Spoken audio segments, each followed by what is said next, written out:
Mesdames, Mesdemoiselles et Messieurs, bienvenue à ce nouveau numéro de Reflet Monde. Et oui, vous m'avez bien reconnu, je suis Denise Mukendi. Nous sommes à Kinshasa, capitale de la République démocratique du Congo. Ce beau cadre, c'est l'hôtel Memling, avec un autre invité dans un autre décor. Je voulais suivre son portrait. Juste après, vous aurez l'interview. Suivez. La République démocratique du Congo a besoin d'investisseurs, précisément sa diaspora, qui a acquise une forte expérience à l'étranger. À ce jour, être congolais de l'étranger renvoie à une image, celle d'agression, de manque d'élite. Mais il y a un constat majeur, celui du retour au pays, avec des prestigieux diplômes et des projets professionnels de ses fils et filles.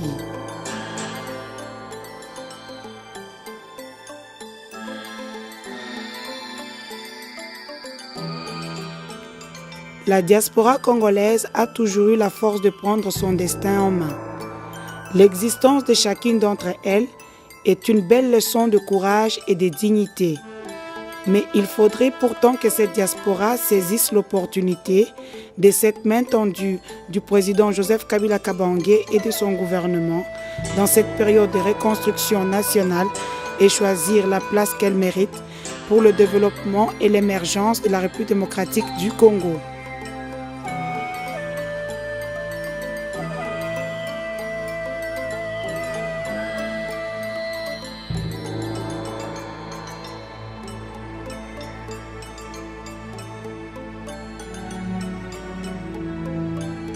Il est un devoir de doter le pays de l'investissement de la jeunesse de la diaspora compétente dans tous les domaines, à l'exemple du jeune Rémi Yami. C'est à l'œuvre qu'on reconnaît les capacités de l'homme. Rémi Yami se distingue par sa détermination à faire face aux grands enjeux, aux grands défis et à tous les paris. En tant que tel, il aime repousser les limites de l'impossible et sortir des sentiers battus. Il a été confronté à des situations qui nécessitent des décisions courageuses que d'aucuns qualifieraient d'audacieuses. Sans contexte, Rémi Yami est de cette race de leaders. Il est le leader de sa génération et le symbole du rude combat que mènent au quotidien les immigrés pour s'intégrer dans leur pays d'accueil. Ce jeune issu d'un milieu défavorisé est aujourd'hui le symbole de la réussite. Il se définit comme un self-made man, un battant et un jeune capitaine d'industrie.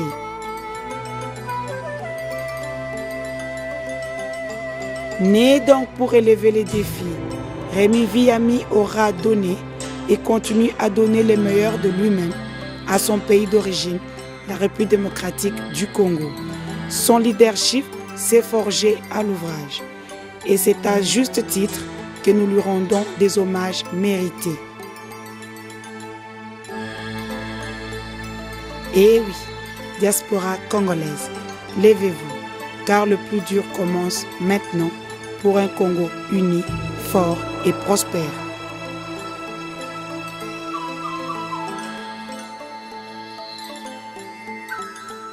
En fait, parler globalement de moi, ça va être quoi ? Je sais que je suis né dans les Kasaï, dans les années 78, le 25 septembre exactement.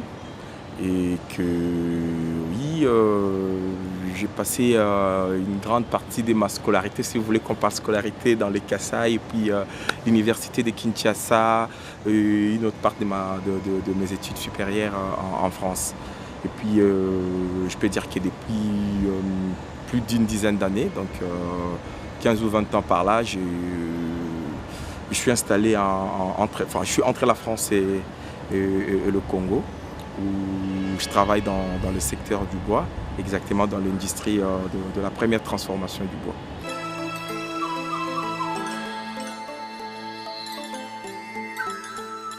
Je ne peux pas dire que ça a été facile. Je pense que toutes les choses valables en fait ne sont pas les choses faciles. Non, ça n'a pas été facile, hein. On a eu des moments difficiles, mais on a eu aussi des moments de plaisir. On a eu des moments incroyables avec ce qu'on fait. Donc c'est un peu mêlé, quoi. C'est l'idée à la fois des moments difficiles et des moments de plaisir de ce qu'on fait, mais beaucoup plus de moments difficiles, je dirais.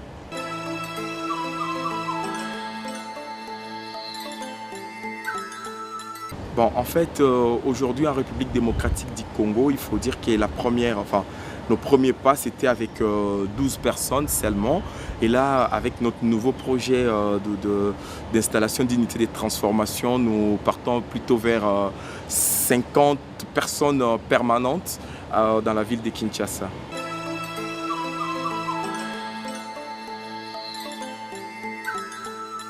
En fait, avec l'unité de transformation que nous allons avoir, ça va être une unité industrielle complètement équipée, comme on en trouve partout dans des pays avancés. Ça va être une unité avec une capacité de transformer des grumes qui viennent de nos forêts, nos ressources naturelles transformées sur place par les enfants du Congo. Donc 100 mètres cubes par jour de grumes transformées en bois scié pour le marché local et pour l'exportation. Déjà, il faut comprendre par là ce que ça fait. La question, comme vous dites, le bois, il est toujours de l'intérieur du pays.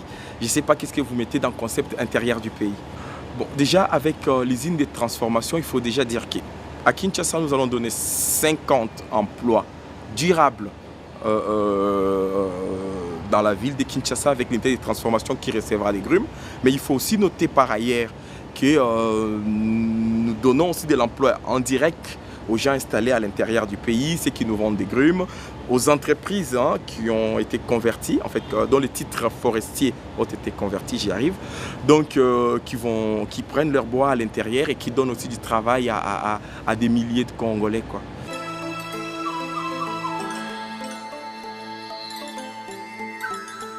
Ça, c'est un problème majeur. C'est un problème majeur et comme je dis, on en appelle aux autorités, on en appelle à toute personne, le politique, qui ont cette capacité de penser et de voir que oui, le pays peut se relever, pas seulement avec les aides, pas seulement avec de l'assistanat, mais avec la mise en valeur de nos propres ressources.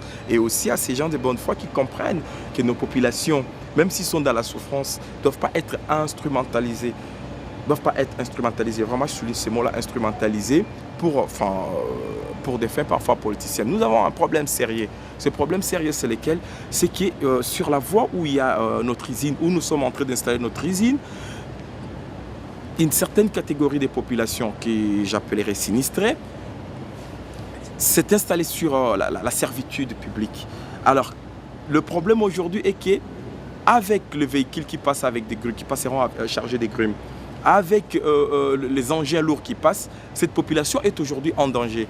Le danger, c'est lequel? Le danger, c'est que d'un côté, ces gens sont sur une servitude publique. Vous allez être d'accord, madame, que vous et moi, nous tous, nous avons droit de jouir quand même des routes.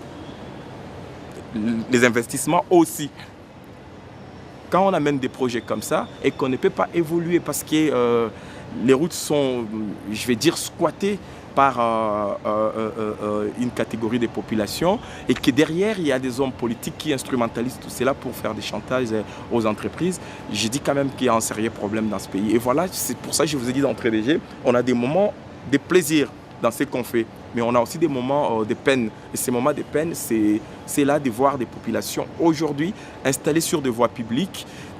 Ici, vous voulez, gêne l'activité, rien n'est bon pour cette population elle-même. Donc, cette population se retrouve aujourd'hui dans une situation difficile, d'insécurité, exposée aux problèmes de santé accentués.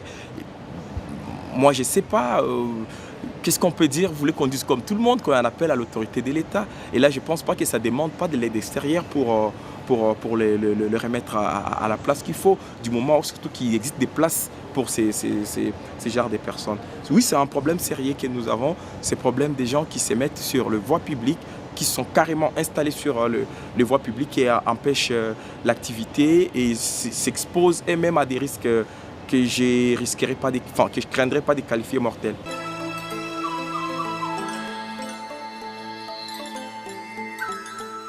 J'en appelle vraiment à son sens de patriotisme, je dirais. La diaspora aujourd'hui, comment qu'elle est vue? La diaspora, elle est vue par ces jeunes gens qui brillent, qui tapent nos ministres. Mais il y a aussi notre diaspora. Celle-ci, je parle de la nôtre, quoi. La diaspora qui est souciée de son pays, qui veut saisir quand même cette dynamique que le chef de l'État a inspirée depuis aujourd'hui une bonne dizaine d'années. Cette dynamique qui demande à ce que tous les fils du pays rentrent pour œuvrer pour le pays. Moi, je n'ai pas voulu être égoïste. J'aurais fait comme tout le monde. Je me mettrais dans des jolis costumes, je passerais à la télé, je serais chanté dans la musique. Mais je n'ai pas choisi cette voie-là. J'ai choisi la voie de venir servir mon pays, un peu comme le ministre Mbouinga lui-même. Et quand on vient comme ça, je pense que nous méritons un soutien. Oui, j'ai eu ce soutien. J'ai vu comment l'ANAPI a travaillé avec moi. Je ne me suis pas senti abandonné. Et c'est pour ça que je continuerai à remercier le professeur Mathias Bobawa Kayembe, qui a été avec moi, qui a voulu s'inspirer, comprendre le projet, comment il est, les agréments, qu'est-ce qu'il faut faire. Et tout s'est passé très bien. Mais là, nous avons encore un problème sérieux et j'en appelle en ce moment au professeur Mbouinga qui devrait quand même, parce qu'on est vraiment dans sa parcelle d'autorité, nous aider à quand même jouir de ces routes qui sont pour nous très importantes, qui permettent à faire entrer le grume dans la Syrie, d'un côté, et de l'autre côté, de mettre notre ville dans la propreté qu'elle mérite.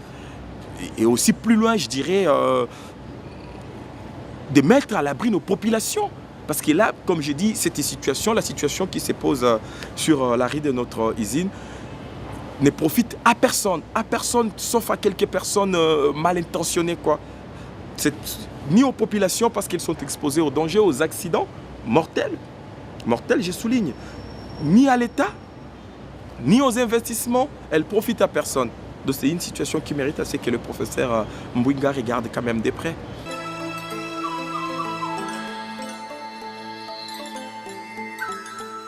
Le Chinois, c'est un peuple qui a eu presque la même voix que nous. Le Chinois, c'est un peuple qui a été pendant longtemps opprimé. Enfin, opprimé, je dis opprimé par la misère, hein, pas par personne, parce que moi, je ne suis pas dans la thèse complotiste, si vous voulez. Les Chinois, c'est un peuple de labeur. Le Chinois, c'est un peuple ouvert. Je ne vais pas faire, si vous voulez, l'apologie de la Chine, mais j'ai compris qu'il y avait la possibilité de travailler avec ce peuple. L'amitié, ces 5 chantiers dont parle le chef de l'État ne peuvent pas se résumer au niveau des institutions. Il y a des boulevards qui sont tracés. Ces boulevards, c'est quoi? Ces boulevards, c'est tous ces accords qui sont signés entre la Chine qui facilitent des affaires. Ce que nous, on doit faire, c'est aussi à notre niveau participant. Notre participation aux 5 chantiers, c'est attraper cette dynamique. C'est attraper cette dynamique influée par les chefs de l'État, qui a ouvert une coopération au niveau institutionnel avec la Chine, mais nous aussi au niveau des entreprises, nous devons la saisir. Moi, j'ai toujours un principe. J'ai dit, les affaires doivent réunir le peuple. Ça, c'est très important, avec les échanges équitables, évidemment. Et j'ai retrouvé cette réponse, si vous voulez, dans la plupart des hommes d'affaires chinois que j'ai rencontrés. Je n'ai pas senti une certaine supériorité. Nous travaillons d'égal à égal. Nous partons sur du pragmatisme. Et j'ai trouvé vraiment du répondant dans ce que j'ai cherché. Et les Chinois, ils m'ont eu. Ouais, ce sont des. Moi, je pense que notre avenir avec l'avenir de la Chine est fortement lié.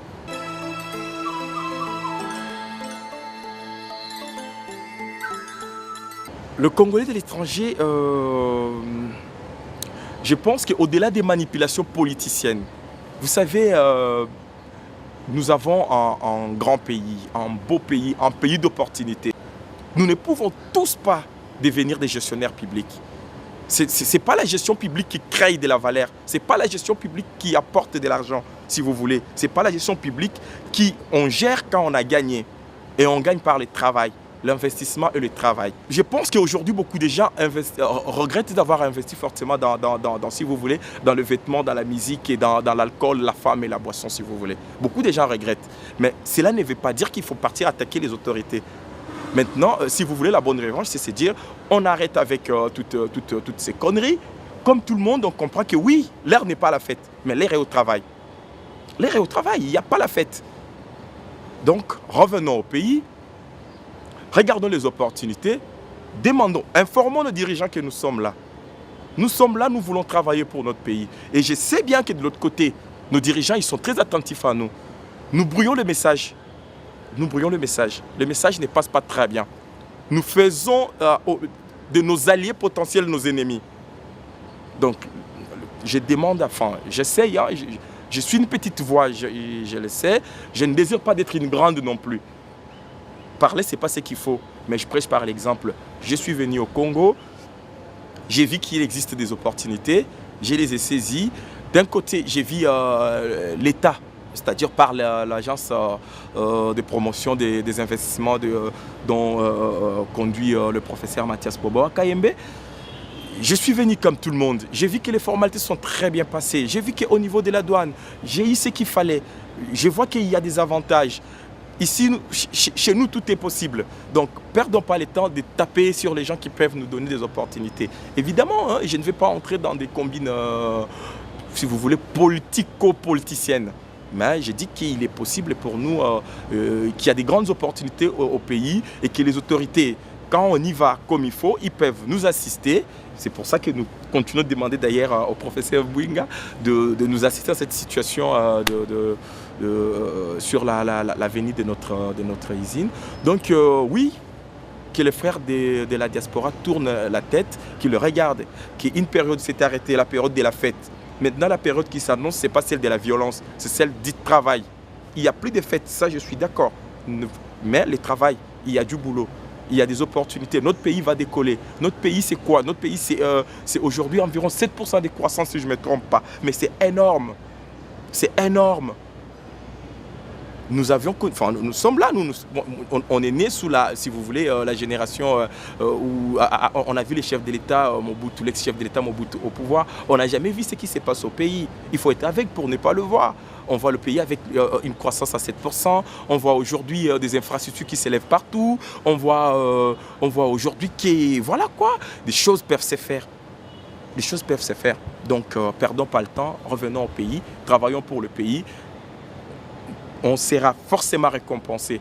Les temps s'y prêtent. C'est vrai, on ne refuse pas, on ne fait pas la naïveté. On ne refuse pas qu'il y a des personnes mal intentionnées qui n'ont pas évolué dans leur mentalité sur place, qui essayeront de vous racketter par-ci. Mais il y a quand même aussi une justice. On la qualifie à des vitesses, mais je ne crois pas trop. Je ne crois pas trop. Je pense que quand on est dans le bon droit, quand tout est bien fait, comme il faut, sans triche, il est beaucoup possible d'avancer.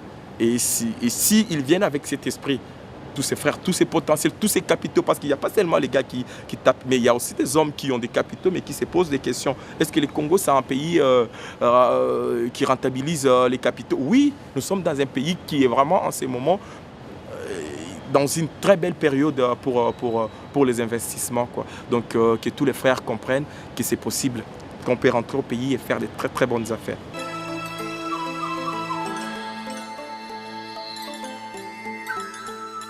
Le chef de l'État a fait des choses merveilleuses. Personnellement, j'aime pas trop les accointances politiques. La politique, ça ne m'intéresse pas. Mais quand je regarde l'état où les pays étaient 10 ans en arrière, quand nous sommes partis de ces pays, et quand je le vois aujourd'hui, je suis quand même tenté de me poser la question, mais tout ça, c'est pas sous l'impulsion de qui? On voit quand même que cette vision de la modernité n'est pas chimérique. C'est des choses vraies, c'est des choses qui existent. Il y a des routes qui avancent. Tout ça a été détruit pendant 30 ans ou plus. Et dans 10 ans seulement, le pays est stable. Enfin, on voit les cadres macroéconomiques comment il est aujourd'hui. On voit bien que le pays s'est stabilisé. On voit bien qu'on peut aujourd'hui avoir un franc congolais avec une valeur constante pour une année. L'inflation maîtrisée. Mais tout ça se passe sous l'inflation d'une personne, non? Sous l'inflation d'une vision, non? Est-ce que cette vision-là, qu'elle soit, de qui qu'elle soit, du moment où elle œuvre pour notre pays, ne mérite-t-elle pas d'être soutenue? Largement soutenue? C'est la question que je me pose, hein, c'est la question que je vous pose. Moi, je pense que cette vision mérite vraiment d'être soutenue.